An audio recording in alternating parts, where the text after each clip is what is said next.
Magandang umaga, mga kapatid sa buong mundo. Ngayon ay Sabado, Mayo 23, 2026. Lubos akong nagpapasalamat na pinayagan ako ng Panginoon na magsabi ng amin sa bawat tape at bawat salita na binigkas sa mga tape. Hindi ko na kailangan sabihin na ang ibig sabihin nito ay ganito o ganon. Hindi nga iyon kailangan. Kung ikaw ay isang tunay na mananampalataya, bakit hindi ito kailangan? Dahil isinulat ito ng propita. Ito. Sino nga ba ang magkakaroon ng kapangyarihan ng hindi pagkakamali na ibalik sa huling panahong ito? Dahil ang huling panahong ito ay babalik sa pagpapakita ng dalisay na salitang nobya. Nangahulugan ito na maaari nating muling makuha ang salita kung paano itong ganap na ibinigay at perpektong naunawaan noong mga araw ni Pablo. Sasabihin ko sa inyo kung sino ang magkakaroon nito. Ito ay magiging isang propita na lubos na napagtibay o higit na lubusang mapagtibay kaysa sinumang propita sa lahat ng panahon mula kay Enoch hanggang sa araw na ito. Church Age Book, Brother Branham. Ngayon ipinapakita natin ang isang dalisay na salitang nobya na pinag-isa sa pamagitan ng mabilis na paglaganap sa buong mundo dahil muli nating naunawan ng lubos ang dalisay na salita at mas lubos na napagtibay kaysa noong panahon ni Pablo. Ngayon ang mga agila ay nagtitipon ng sama-sama sa sulat mula kay Brother Joseph Branham. Minamahal na mga pagtitipon ng mga agila. Anong malaking atraksyon ito na naganap sa buong mundo? Ang mga tao mula sa buong mundo ay nagtitipon ng alas 12 ng tanghali, oras sa Jeffersonville, nakaupo sa kanilang mga tahanan at sa kanilang mga simbahan ng may matinding pananabik, naghihintay na marinig ang tinig ng Diyos na magsalita sa kanila. Napakakaiba at hindi makatwiran sa mundo na makinig lamang sa mga tape. Sinasabi nila na maaari nating marinig ang mga tape anumang oras. Walang saysay ang pakikinig ng sabay-sabay. Dapat kang makinig sa isang live na ministeryo, isang mangangaral. Hindi lamang mga tape, sila ay natigil sa kanilang mga tradisyon. Wala pang katulad nito ang nangyari sa kasaysayan ng mundo. Ano ang nakaakit sa mga taong ito na magkaisa ng sabay-sabay upang marinig ang tinig na iyon na tumatawag sa kanyang nobya? Ito ang Diyos na tumutupad sa Lucas Kapitulo 17, versikulo 30. Ito ang Diyos na tumutupad sa Apokalipsis Kapitulo 10, versikulo 7. Ito ang Diyos na naghayag ng Hebro Kapitulo 13, versikulo 8. Si Melchizedek sa laman ng tao, tulad ng ginawa niya kay Abraham. Sila ay naghihintay, nagtataka. Ano ang sasabihin niya? Ano ang magaganap kapag nagsimula siyang magsalita? Gusto nilang makasama sa pakikipag-ugnayan upang makuha ang anumang sasabihin niya. Gusto nila ito. Gusto nilang marinig ito ng sabay-sabay kasama ang nobya sa buong mundo.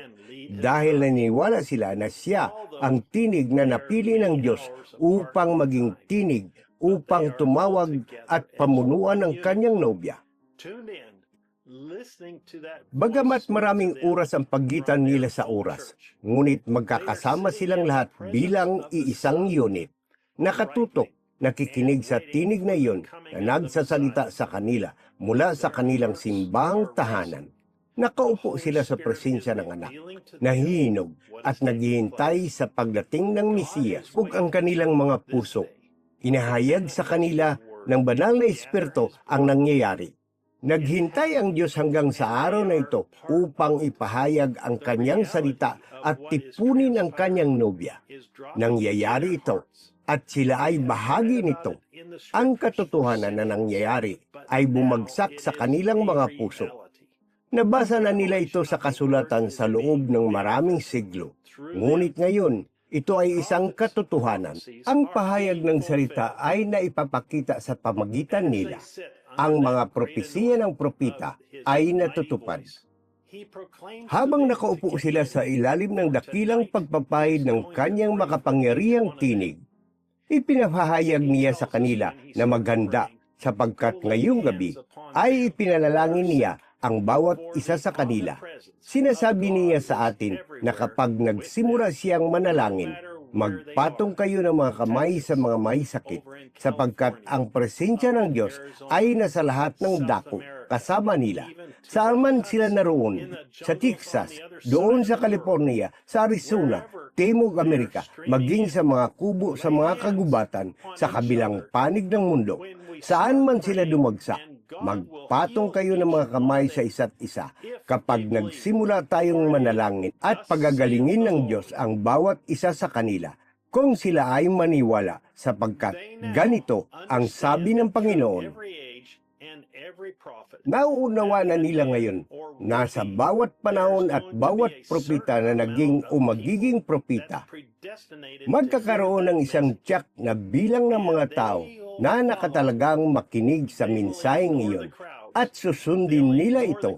Hindi nila pansinin ang mga tao, hindi nila pinapansin ang kritisismo ng hindi mananampalataya na nagsasabing ito ay mali o hindi ang inalaang daang ng Diyos. Wala silang argumento sa kanila. Mayroon silang isang bagay na dapat nilang gawin. Iyon ay ang maniwala at upang makuha ang bawat bahagi nito na kanilang makakaya.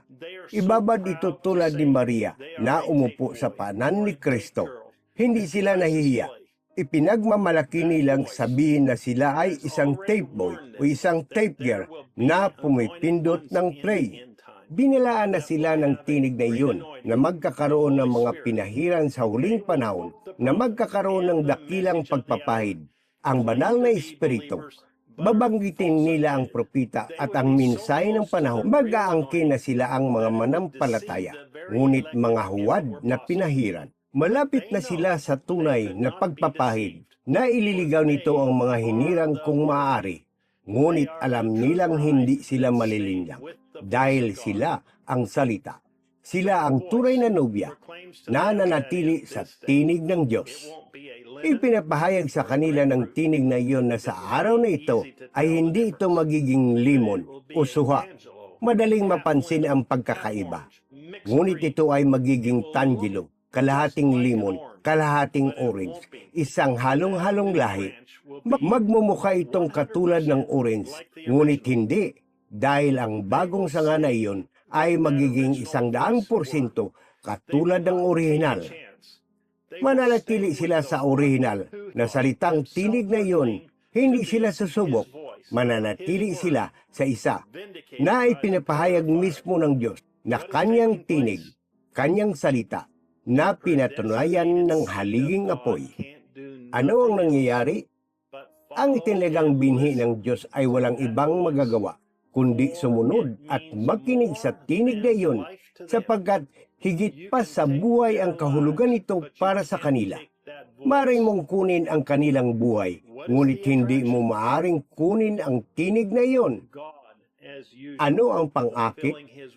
Ang Diyos, gaya ng dati, tinutupad ang kanyang salita. Halina't sumama sa amin at maging bahagi ng katuparan ng propesiya ng propeta ngayong linggo alas 12 ng tanghali, oras sa Jeffersonville, habang pinapakinggan natin ang paghahayag ng kasulatan. Kapatid na Joseph Branham, Mensahe 65-0725E.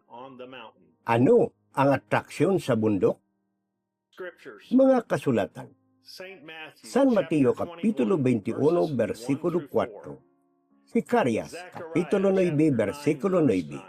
Sicarias, Kapitulo 14, versikulo 4 hanggang 9.